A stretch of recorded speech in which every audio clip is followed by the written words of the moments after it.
ভাই? আসি ওই আলহামদুলিল্লাহ, এই দেশের জন্য এত কিছু করলাম, অথচ সেই দেশে আমরা থাকতে পারতেছি এই মাস্ক পরে চলতে আসছে।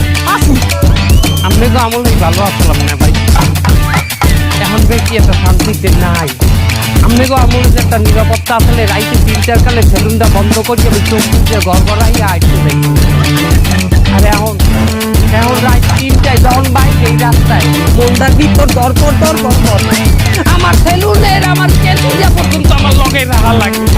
কেন যেটি কি শুনিয়ে যাবে এই জন্যই নাকি? আরে না, নিরাপত্তা রাইতে নিরাপত্তার অস্ত্র হিসেবে মাথায় আমার রাহা লাগে, কিরকম মিথ্যে হামলা করে। কি করছেন? খুব কম তুগে এই বুকে আগলায় রাইলাম, এত মায়া মমতা শুধু ভালোবাসা দিছি, কিন্তু কেউ বুঝলো না, এই দেশের কেউ আমাকে দাম দেয়। আপনাকে আমলেই ভালো আল্লাহ, আপনাকে আমলে আপনারা আমার কাছে যে চান্দা নিতেন কত 100 টাকা, ওরা খালি 100 টাকা না, ওরা 5-6 জন আইয়া চুল দাড়ি মোগল দাও সব কাটাই আমার দিয়ে গা মাতাই আমার দিয়ে টাকা দেয়। ভাই কি যে অভাবে আছি ভাই, ভালো কথা ভাই। কেন ব্যথা কি না নাই? গতকাল আমার দ্বারা 4 জনের চুল কাটাইছে, 4 জনই হেরা। আমার সামনের কথা জিজ্ঞাসা যে ওই কমে খায় কমে যায়, কোন সময় আয় আমার একটু খবর দিই। অসম্ভব, সামনের কথা কইতে পারি না যে ভালোবাসা আপনার দেখনে আমরা দুজনে পাই। নে ভাই যে খবরে বল ভালো আসালাম, আপনি গো আমলে বিশ্বাস করবেন।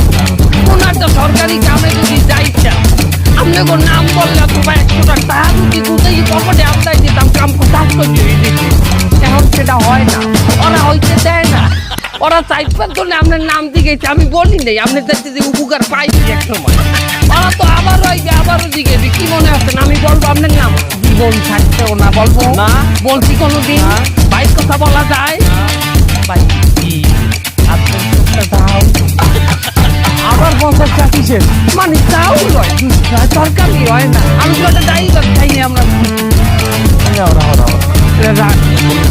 100 জন আইও যদি আপনার কথা দিকে আপনি কমে থাই কি হয়, আমি বসে গেল তো বলতাম না। ভাই আচ্ছা করি ভাই, আমার কাছে একটা টাকা নেই, বাকি আমি তো আরো 500 দিতাম ভাই, তুই এবারে তোমার মাফ কর। আর আমার নামটা কারোর কাছে কইস নে ভাই।